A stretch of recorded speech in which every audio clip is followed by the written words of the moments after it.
So today we are going to see how to permanently delete Google Chrome's history. So let's start. First we will open Google Chrome. After opening Google Chrome, we will click on the logo option.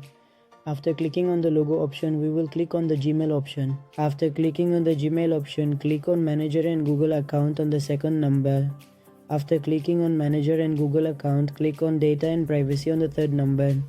After clicking on Data and Privacy, scroll down a little and click on Web and Add Activity. After that, go down and click on Manage all web and app activity. After that, click on the Delete option.